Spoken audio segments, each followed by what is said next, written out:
This is not the type of video I normally do, so let me explain. What happened was this. I was in the East End looking to visit a model shop I like, only to discover that it was closed for lunch. Since I had around 20 minutes to kill, I decided to visit the Jack the Ripper Museum, which is literally just around the corner. I mean, I had to kill 20 minutes, not I had 20 minutes in which to kill. I must make that clear in the context of this video. I have never been tempted to visit the museum. I assumed that, given the subject matter, it would be tasteless and naff, like that joke I made just then. So before we go any further, I should probably explain a bit about the subject, because there's a lot of context that you're going to need for my review. Before I do that, I know a lot of you watch these videos with your kids, so just to say that I am going to be talking about a series of murders, as well as alluding to some, shall we say, unsavoury aspects of Victorian society. I'm not going to go into gory detail or anything, that is not my jam, but just so you know. In the autumn of 1888, a series of gruesome murders shocked the world. Between the 31st of August and the 9th of November, 5 women were found brutally murdered in and near the Whitechapel area of East London. The women were Mary Ann or Polly Nichols, Annie Chapman, Lizzie Stride, Catherine Eddowes, and Mary Jane Kelly. These women had little in common other than being women from the lowest stratum of Victorian society. The case horrified and fascinated back then and still does to this day. Even now we don't know who perpetrated these inhuman deeds, but he does have a name. He is known as Jack the Ripper. Despite the attention of countless experts and amateur sleuths over the past 14 decades, much remains unknown. Most obviously, the killer was never caught. There are many theories, ranging from the plausible to the downright bizarre. Every so often someone will proclaim a new piece of evidence that totally proves that it was definitely so-and-so, but the reality is we're little closer now than we were in 1888. But that's not all. We're not even sure that these were the only victims. There were 6 more violent murders of women in Whitechapel over the 1888 to 1889 period, and some ripperologists include some or all of those in the total. On the other hand, some believe that not all of the killings commonly attributed to the Ripper were in fact by him. We don't know why the murders were committed or why they stopped. Many of the clues we have are fake or circumstantial. Aspects of the case were bungled by the police and exaggerated by the press. Many of the theories don't hold up in the face of what evidence there is.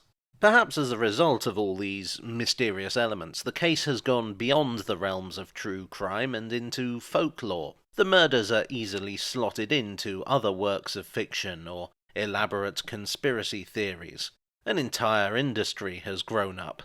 There have been countless books, films, TV series, games, and tourist attractions based on them. Some are entirely made up, others factual, others, well, purport to be factual, shall we say. And the Jack the Ripper Museum is another manifestation of this phenomenon. The museum is somewhat controversial. When the planning application was first put in, it was stated to be a museum of women's history. When the museum opened in 2015, more than a few noses were put out of joint by the discovery that it was not, in fact, a museum of women's history. The museum's founder, Mark Palmer Edgecombe, argued that it's still a museum of women's history, just one that heavily focuses on the Ripper case. And that's how the guide puts it.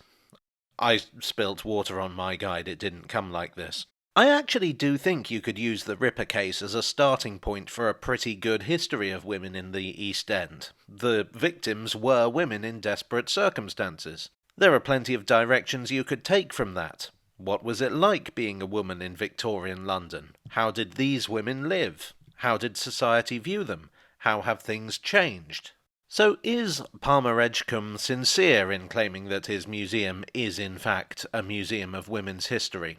Well, on the top floor there's a bedroom that supposedly represents the living conditions of the victims. Except, well, not really. Eddowes, Chapman, Stride and Nichols were all living in lodging houses for pennies a night. This would have been pretty luxurious for them. Kelly was renting a room, but it didn't look like this. And as a word to the wise, do not go image searching for what the room actually did look like, because the only images available are crime scene photos, and there are some things that are just not nice to look at. Anyway, this is basically just a room.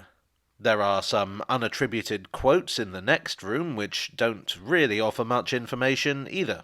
The one about a bonnet is from Polly Nichols, and is the last thing she was heard to say before going out soliciting on the night she was killed. You'd think that would merit attribution, at least. So, all the victims get one room that's sort of like where they might have lived, except it's not. This represents the sum total of specifically women's history in this alleged Museum of Women's History. Meanwhile, Jack himself also gets an entire room representing his study. Now I know what you're thinking. How do we know what the Ripper's room looked like when we don't even know who he was? Well, we don't. This is just completely made up. You can't even say that it's a likely representation of his living space, because the various suspects come from all over the social spectrum. The display includes surgical instruments because another popular theory is that the nature of the mutilations he performed indicates medical knowledge, but this is not confirmed. There are objects relating to the painter Walter Sickert, whom the guide describes as a prime suspect, which he is not unless you are Patricia Cornwell. I'm sort of jumping all over the place here, which is fine because the museum also jumps all over the place with its narrative. The first exhibit, as you come in, is a recreation of Mitre Square and the murder of Catherine Eddowes, the fourth victim. There's also a recreation of the Goulston Street graffito, which was found some distance from Mitre Square, along with a bloodied bit of apron following the murder. And I hope you'll excuse me if I sidetrack a bit, the relevance will become clear. This graffito read, "The Jews are the men that will not be blamed for nothing." Exactly what was meant by the message is unknown. Did the writer mean that the Jews would not be blamed for anything, or that they would be blamed and there is good reason for that? Or was the graffiti just there by coincidence and nothing to do with the murder? This was an area with a large Jewish presence and a lot of anti-Semitism, and graffiti like this was hardly unique. Some ripperologists have even suggested that the odd spelling of Jews is an allusion to Masonic rituals, suggesting that the Freemasons were behind the murders as part of a secret conspiracy. Because, as we all know, the best way to keep something a secret is to leave cryptic clues near the scene of the crime. Because the graffito was erased before it could be photographed, there are details that are confused. 3 witnesses give 3 different versions of what was actually written. Despite the fact that there are 3 different versions of the message, and despite the fact that none of them spelt Jews correctly, the museum somehow manages a version that doesn't match any of them. And if you like the Masonic conspiracy theory, so does the museum. They put a Masonic symbol on the wall here, one that was not present at the crime scene. So this supposedly factual, respectful, historically accurate museum is pushing a ridiculous conspiracy theory, and using details that didn't exist to do so. That's less an interpretation and more, what's the term? A lie. The museum also favours the idea that all the Whitechapel murders were down to the Ripper, which is a valid and not that controversial theory, but it's only one theory. This is another major flaw with the museum as a museum. The Ripper case is a case where a lot of the details are up to interpretation and speculation, but we are constantly presented with a version of events presented as fact.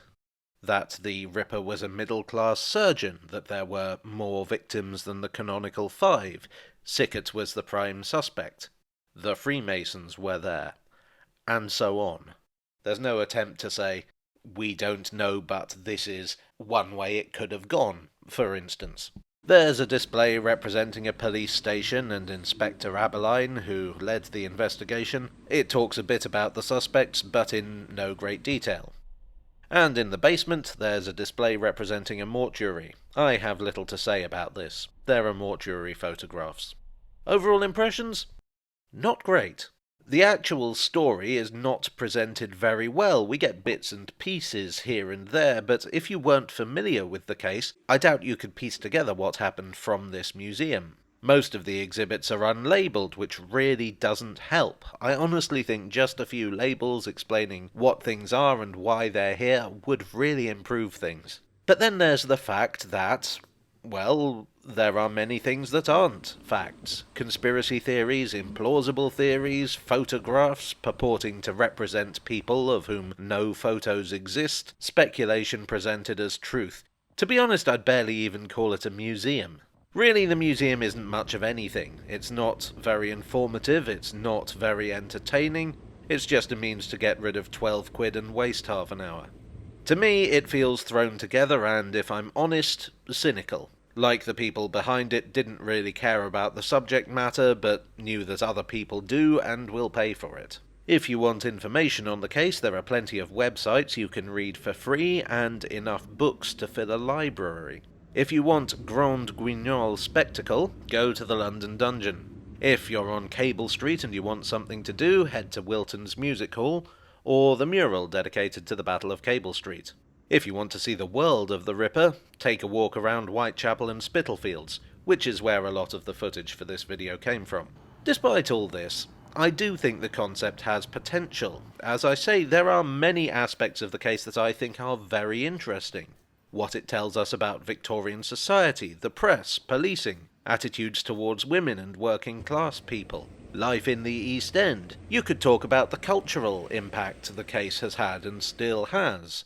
But as the kids say, this ain't it, Chief. Less Jack the Ripper, more Jack the Rip-Off.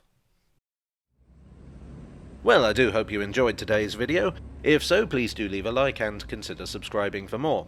I feel a bit weird making this video, to be honest. I mean, when it comes down to it, I am still talking about Jack the Ripper, so I feel like I am part of the problem. Obviously that didn't stop me making the video though, so I guess I'm a massive hypocrite. I would like as ever to thank my donors on Ko-fi, on Patreon, and here on YouTube for your generous support. You are the coherence to my display, and I'll see you all again very soon. Cheerio.